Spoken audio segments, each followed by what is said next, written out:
मैं अक्सर एक वाकया सुनाता हूँ, वो बेचारा आशिक का फोन आया तो उसने कहा मुफ्ती साहब आपने मेरा राज फाश कर दिया। मैंने राज फाश नहीं किया भाई, किसी को क्या पता मैं किसका वाकया सुना रहा हूँ, मैं नाम थोड़ी बता रहा हूँ। तो जिस आशिक का वाकया ना, उसने कहा मुझे यार आपने मेरे बारे में सबको बता दिया। भाईजान आपके बारे में किसको क्या पता, मैं किसी का राज फाश नहीं करता। अब मुझे ये लगा कि बयान में खड़ा होकर ना बोले मुसाहब आपने मेरा राज फाश कर दिया। वो ऐसे तीन आदमी नमाज पढ़ रहे थे ना, तीन आदमी नमाज पढ़ रहे थे, तो एक को नमाज में कुछ बात की उसने। जब इसने नमाज में बात की तो दूसरे ने बोला भाईजान बातें करने से नमाज टूट जाती है, बातें करने से नमाज टूट जाती है। तो तीसरा बोलता है अल्हम्दुलिल्लाह मैंने बात नहीं की। तीनों की टूट गई ना। तीसरा कहता है अल्लाह का शुक्र है मैं खामोशी खड़ा हूं। तो तीनों की टूट गई ना। तो ऐसे ही बाज लोग, हम तो राज फाश नहीं कर रहे होते, वो खुद अपना राज फाश कर देते हैं। तो एक आशिक का फोन आया, कहने लगा अब पूरे बयान से ना देखना ये क्लिप निकलेगा और हिट भी ये वाला क्लिप होगा। फिर लोगों के कमेंट्स होंगे मुफ्ती साहब क्या आशिक माशूक की मिसालें देते रहते हैं। पूरा बयान एक तरफ, ये वाला क्लिप के लाखों व्यूअर्स होंगे इसके, देखना आप। और इस पे जो लेबल लगेगा एक सच्चे आशिक का वाकया, ये लेबल लगेगा एक सच्चे आशिक का सच्चा वाकया। तो सच्चे आशिक तो आजकल मार्केट में होलसेल के हिसाब से हैं, जो अपने आप को सच्चा, वो सारे इस पे सर्च करेंगे यार देखें क्या हुआ। सेम हमारे साथ भी ये हो रहा है कि नहीं हो रहा। तो वो मुझे कहने लगा कि मुझे किसी लड़की से इश्क हो गया है, फोन आया मेरे पास, इश्क हो गया है तो मैं क्या करूं, मैं बड़ा परेशान हूं। मैंने कहा भाई अगर हो गया है, कोई अच्छी है, अच्छे घराने की है, तो वालिदैन से बात कर लो, निकाह कर लो। लन तरा लिल मुतहाब्बैनि मिसलन निकाह, हदीस में आता है दो मोहब्बत करने वालों में निकाह से बेहतर कोई चीज नहीं है। तो हम तो नहीं कहते किसी को खत्म करो, आप शादी कर लो भाई, निकाह कर लो भाई, हराम हलाल में तब्दील हो जाएगा। कहने लगा कि यार वो मुफ्ती साहब मसला ये है कि उसके अब्बा नहीं मान रहे। मैंने कहा अब्बा को फिर मुझे नहीं फोन करो, अब्बा को फोन करो। यो मैं उसका अब्बा नहीं हूं, तू फिर अब्बा को फोन करो उसके, यही अपनी फरियाद उसके अब्बा के सामने रखो। कह रहे यार बहुत ट्राई कर ली, बहुत कोशिश कर ली, उसके पेरेंट्स मानने के लिए तैयार नहीं। तो मैंने कहा भाई देखो जितने हरबे थे आप इस्तेमाल करके देखो अब्बा अम्मा को समझाने के, कह रहे नहीं मान रहे। मैंने कहा फिर छोड़ो, लानत भेजो। एक चीज मुकद्दर में नहीं है, गलत तरीके से हासिल करने की कोशिश मत करो। शरीफ लोगों का, शरीफ लोग शरीफों की तरह ही करते हैं ना। तमीज का यही है कि अब्बा अम्मा से बात की जाए। मैंने कहा मैं दुआ कर लूंगा आपके लिए, आपने मुझे कुछ समझ के फोन किया तो मैं भी दुआ करता हूँ अल्लाह इसके लिए बेहतर है तो मुकद्दर फरमा दे, अब्बा को दिल को नरम कर दे। अब्बा को चाहिए वो जब खुद किसी के अब्बा से उन्होंने अपना सोचे ना, अब्बा से मेरी बात, मैंने ये भी कहा कि अब्बा से बात करा दो। मैं अब्बा को समझाऊंगा भाई अगर बंदे में कोई बड़ी खराबी नहीं है तो यार बिला वजह खाम में इनकार ना करो। लेकिन वो बकौल उसके भाई ये सारे हरबे नाकाम हो गए। तो मैंने कहा फिर वहां से दिमाग हटाओ। ये जो आशिक लोग कहते हैं ना हम दिमाग हटाना भी चाहें तो नहीं हटता, झूठ बोलते हैं, ये झूठ बोलते हैं, ये हटाना चाहते ही नहीं है कमबख्त। हकीकत बता रहा हूं आप, दुनिया में बड़ी से बड़ी मोहब्बत खत्म हो सकती है अगर इंसान चाहे। मर जाते हैं तो मोहब्बत खत्म होती है कि नहीं होती। देखो जब मियाँ मरता है, जवान शौहर मर जाए किसी खातून का, बूढ़े को तो वो चाहती है कि बाज दफा कि भाई अब इसको निचोड़ तो लिया है हमने पूरा, पेंशन मिलेगी अब तो हमें, प्लॉट भी दे दिया इसने, घर भी मेरे नाम कर दिया, बच्चे भी बड़े कर दिए। बाज खवातीन क्या करती हैं, जवानी में मियाँ को नचोड़ने के बाद बुढ़ापे में बहुत सताती है। भाई सब खवातीन की बात नहीं कर रहा मैं, लेकिन बाज खवातीन ऐसा करती हैं, वो बुढ़ापे में मियाँ को, क्योंकि वो किसी काम का नहीं है ना खांसने के अलावा, तो बच्चों के साथ मिलके इंतकाम लेती है उससे। ऐसा नहीं करना चाहिए, बहुत बड़ा जुर्म है। औरत गैरतमंद होगी ना तो बुढ़ापे में बच्चों की तरफदारी के बजाय अपने शौहर की तरफदारी करेगी। ये भी अच्छे अखलाक की अलामत है। कहेगी बेटा तुम्हें जो मैंने इतनी मोहब्बत से पाला है ना, इस शख्स ने मुझे सहारा दिया, घर दिया, इसने मुझे छांव दी, इसकी बेस पर आज तुम्हारे बाजुओं में कुव्वत है। तो गैरतमंद औरत क्या करेगी, वो बुढ़ापे में किसका साथ देगी, मर्द का साथ, शोहर का साथ देगी, बच्चों की साइड नहीं लेगी। वो आजकल बच्चों की साइड लेना शुरू करती हैं, बच्चों के साथ मिलकर उसको सताती हैं, क्योंकि अब बच्चों से मफाद है ना। और गैरतमंद आदमी भी ऐसे मौके पर बच्चों की साइड नहीं लेगा। वो किसकी साइड लेगा, बीवी की। कहेगा भाई पहले ये रफीक है, पहले ये बेटा मेरी जिंदगी में आई है, तुम बाद में आए हो, ये ना, पहले ये है बाद में तुम हो। तो वही है, गैरत वैरत स्टार्ट चल रही है, क्या करे यार, अब आदमी किस क्या क्या रोना रोए बैठे, तो फिर है ना। तो क्या बात कर रहा था मैं, वो आशिक की मिसाल दे रहा था, तो उसने मुझे कहा कि मसला ही, उसने कहा कि भाई बात ये है मुफ्ती साहब बस दुआ करें, वो मुझे मुझे हर कीमत पे चाहिए। मैंने कहा भाई बड़े से बड़ा गम इंसान, मैंने कहा को मर, हाँ मैं औरत की मिसाल दे रहा था, मियाँ से कितनी मोहब्बत जवानी में, उसका इन्ना लिल्ला हो गया, कैसा रोती है, हाय ये क्या हो गया, हाय ये हो गया, हाय, वो बड़ा धचका लगता है बेचारी को, जो सही मोहब्बत करने वाली। हमारे अल्लाह का शुक्र है मशरिकी औरतें मोहब्बत ही करती हैं मियाँओं से, तो कैसा रोती है, कितना बड़ा गम। थोड़े दिन के बाद भूल जाती, भूल भुलैया। मैंने यहाँ लोगों को देखा है, बाप का इंतकाल हो गया, टेंशन से पागल हो रहे हैं, तीसरे दिन वीलिया लगाते फिर रहे, भूल गया अब्बा का। मायूस कर देना जब इंसान अपने आप को, तभी कहते हैं ना बच्चा गुम जाए ये ज्यादा खतरनाक है, मर जाए ये कम खतरनाक है। क्यों? मरने के बाद उम्मीद खत्म, अब नहीं आएगा। गुमने वाले से उम्मीदें होती, शायद अब मिल जाए, शायद, इसी टेंशन में जिंदगी गुजार देते हैं। तो आशिक को चाहिए माशूक के बारे में ये समझे कि ये मेरे लिए मर गया है, खत्म, उसका नंबर ब्लॉक, उसके बारे में सोचना खत्म।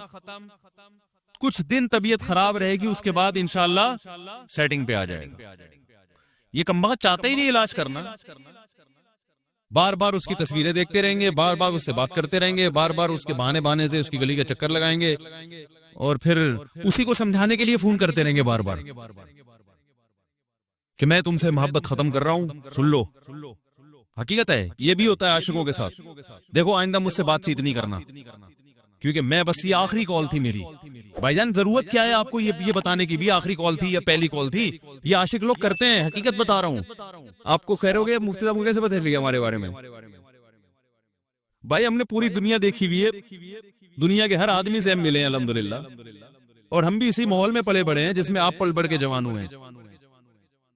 तो आशिक क्या करेगा कमबख्त, वो बहाने बहाने से समझाता रहेगा, कभी डांटता रहेगा, ताल्लुक खत्म, नंबर ब्लॉक, आइंदा मुझसे बात नहीं करना, मेरा ईमान खराब हो रहा है, जाओ दफा हो जाओ। फिर 2-4 दिन के बाद चेक करेगा कोई कॉल तो नहीं आई, इसने मेरी हिदायत पर अमल किया, इसने नंबर ब्लॉक किया। तो आप कभी भी ठीक, पहली बात तो ये कि आशिक को चाहिए वो ये समझे कि मैं बीमार हूं, ये बीमारी है। हर वो चीज जो आपको नॉर्मल लाइफ से हटा दे, वो बीमारी है या नहीं है? वो टेंशन है, वो बीमारी है भाई। एक चीज नहीं मिल रही, तमीज से नहीं मिल रही, छोड़ दो, उसका तस्वुर दिमाग में लाना छोड़ दो, उसका नंबर ब्लॉक कर दो, ऐसे हो जाओ जैसे था ही नहीं। कुछ दिन तबीयत खराब रहेगी, उसके बाद इंशाअल्लाह ठीक हो जाओगे। हजरत हकीमुल उम्मा मौलाना अशरफ अली थानवी रहमहुल्लाह के पास एक आशिक आया, उसने कहा, एक घोसन कहते हैं ना, वो जो गवाले होते हैं ना, उनकी औरतें जो दूध वूध बेचती हैं, तो एक दूध वाली औरत पे ये आशिक हो गया था, और निकाह को कोई चांस मांस था नहीं। ये हजरत हकीमुल उम्मा रहमहुल्लाह के पास आया और कहने लगा कि जो मसला ये है कि मैं जो हूं ना, मेरे दिमाग में वो समा गई है, अब जो है मैं जो है ना, बस मेरा कोई इलाज करे, मैं ठीक हो जाऊं। हाँ, कहने लगा मुझे वो दिला दें आप अल्लाह वाले हैं, बहुत पहुंचे हुए बुजुर्ग हैं, तो बस आप किसी तरह अल्लाह से मांगे वो मुझे मिल जाए। तो हकीमुल उम्मा ने फरमाया कि देखो भाई, पहले तो इस्तिखारा करो। इस्तिखारे का मतलब वो वाला नहीं इस्तिखारा जो आजकल हो रहा है, यानी अल्लाह से दुआ मांगो, अल्लाह ये बेहतर है तो मुकद्दर कर, बेहतर नहीं है तो मुकद्दर हो सकता है अल्लाह के इल्म में ये बेहतर ही ना हो। ये भी तो मुमकिन है कि आप चाह रहे हो हर वो चीज जो हम चाहते हैं वो हमारे लिए अच्छी नहीं होती, तो अल्लाह से पहले दुआ मांगो, और फिर जो है वो पैगाम भेजो। अगर नहीं कबूल होता तो फिर अपना दिमाग यहाँ से हटाओ, और दिमाग हटाने का तरीका ये है कि उसका जानबूझकर तसव्वुर ना करो। ये मैंने पूरा वाकया ऐसे सुना रहा हूँ कि कोई आशिक वाशिक बैठा हो तो वो सुन ले कि इस तरह से इलाज होगा।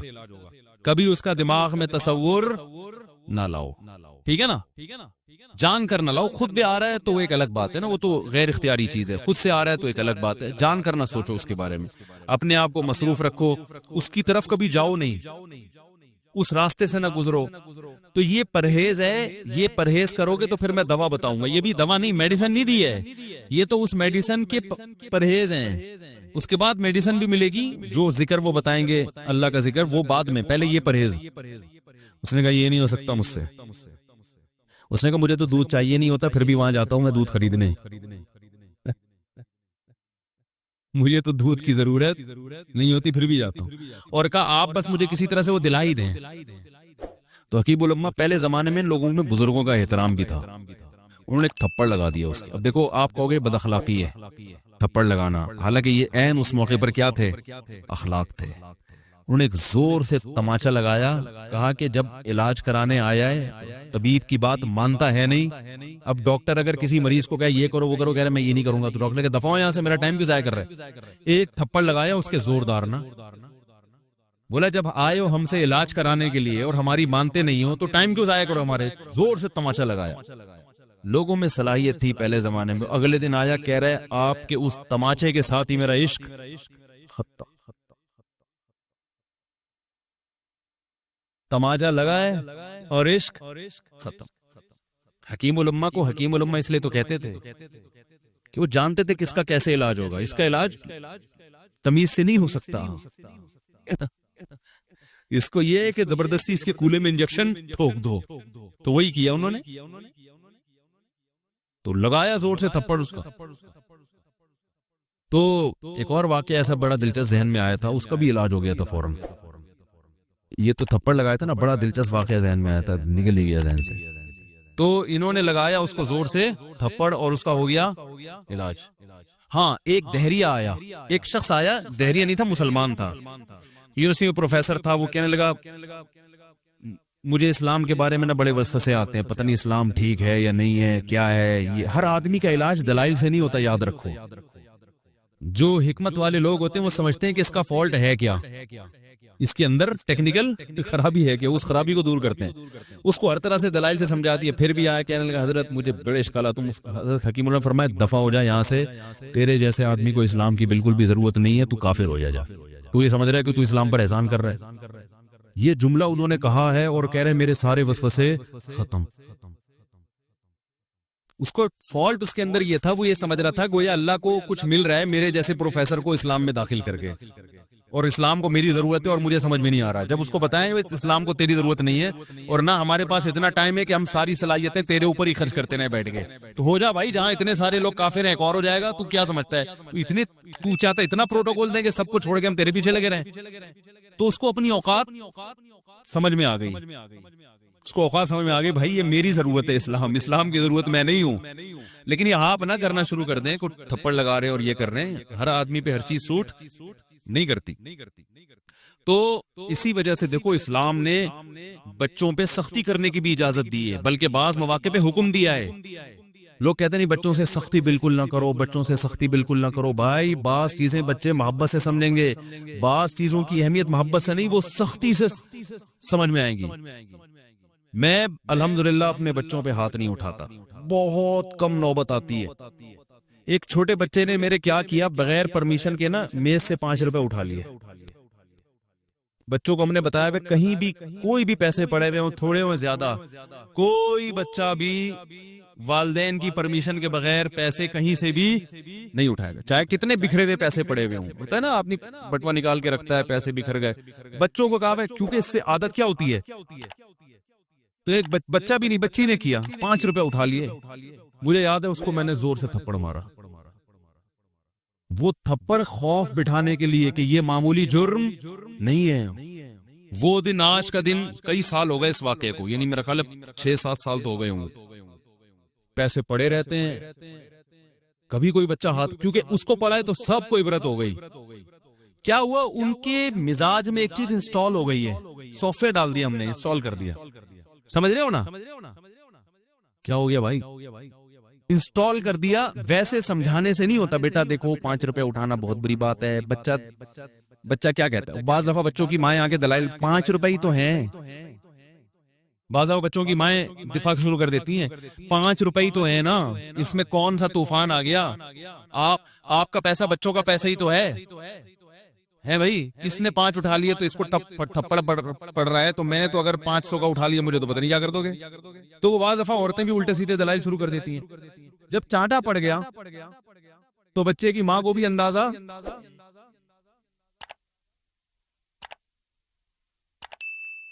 कि भाई ये बड़ा जुर्म है।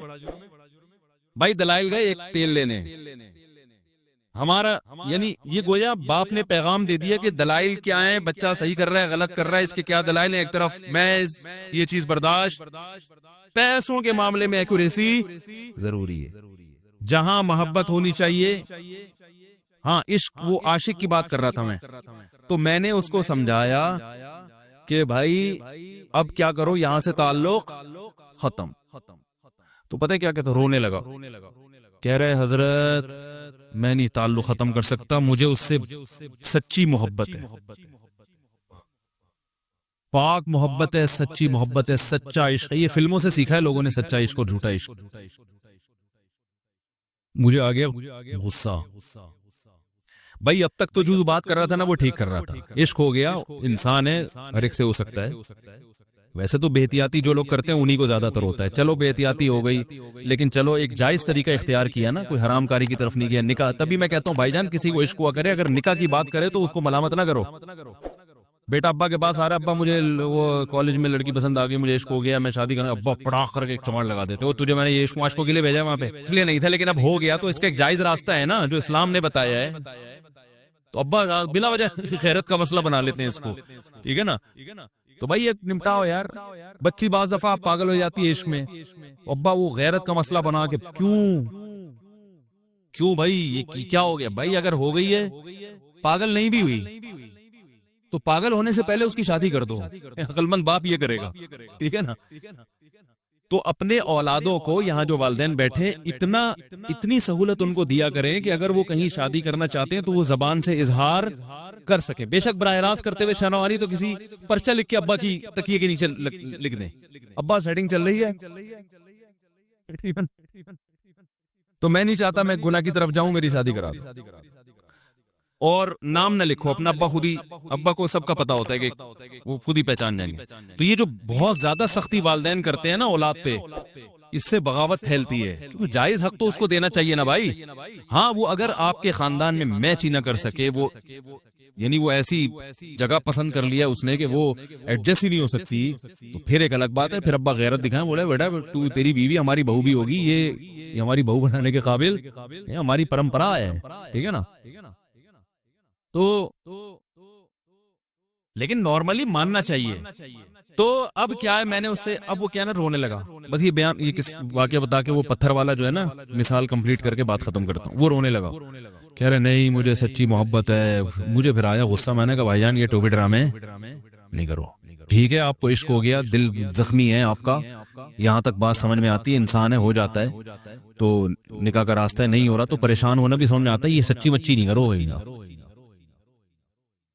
मैंने कहा अपनी माँ से क्यों नहीं ऐसी मोहब्बत, आप माँ नाराज होती है, कभी बातचीत छोड़ दे, तो फिर ऐसा रोना आया कभी? जिसने सारी जिंदगी पाला पोसा जवान किया है भाई, कभी जिंदगी भर साथ नहीं छोड़ती माँ। आप 60 साल के भी हो जाओगे ना, आपकी बीमारी पे ऐसे ही रोएगी जैसे जब 2 साल के बच्चे थे उस वक्त रोती थी। क्या अल्लाह ने अजीब रिश्ता, सारी जिंदगी रोटियां पका पका के खिलाती रहती है, थकती नहीं, एक दफा भी कभी पैसे नहीं मांगे। किसी को बावर्ची रखो, फ्री में कितने दिन पका के खिलाएगा रोटियां भाई? 4-5 दिन के बाद बोलेगा भाई हमने क्या ठेका लिया हुआ खिदमत का, पैसे दो, तनख्वाह दो, नहीं दोगे जाएगा वहां से। सारी जिंदगी रोटियां पका के खिलाती है, सारी जिंदगी। ना खाने पे तो नाराज होगी, खाने पे कोई मुआवजा नहीं मांगेगी। कितना बड़ा एहसान है, उससे ऐसी जज्बाती मोहब्बत नहीं होती, उस पे रोना नहीं आएगा, उस पे जज्बात नहीं मुश्तिल होंगे। तो वहां नहीं हो रहे, तो यहाँ अगर हो रहे हैं तो इसको पाकीज़ा मोहब्बत का लेवल लगाने की जरूरत। मैंने कहा उसको लकवा हो जाए ना, जो तुम्हारी जो महबूबा है, बीपी हाई हुआ और जना थोड़ा सा टेढ़ी मेढ़ी हो गई, फिर देखूंगा, फिर कहेगा दिल कह रहे मुझसे साहब जान छुड़ा दो खुदा के लिए, फिर तावीज मांगेंगे जान छुड़वाने के तावीज। ऐसे ही होता है ना। और वो भी जो तुम पे इतना लट्टू हो रही है भाई, वो भी सिर्फ एक जाहिरी इश्क है। हाँ बाज दफा हकीकी भी होता है, वो अखलाक से किसी के मुतासिर हो गए, दीनदारी से मुतासिर हो गए, वो एक अलग चीज है। लेकिन ज्यादातर सिर्फ शक्लों पे मर रहे हैं, शक्लों पे। अखलाक वखलाक एक तरफ गए हुए हैं, दीनदारी अखलाक को कोई नहीं लिफ्ट कराता आजकल, सिर्फ शक्ल पे। तभी इनको किसी अदाकार से करा दो ना, फौरन भाग जाएंगे उसकी तरफ। Thanks for watching. Don't forget to like, comment, share and subscribe to Mufti Tariq Masood Speeches channel.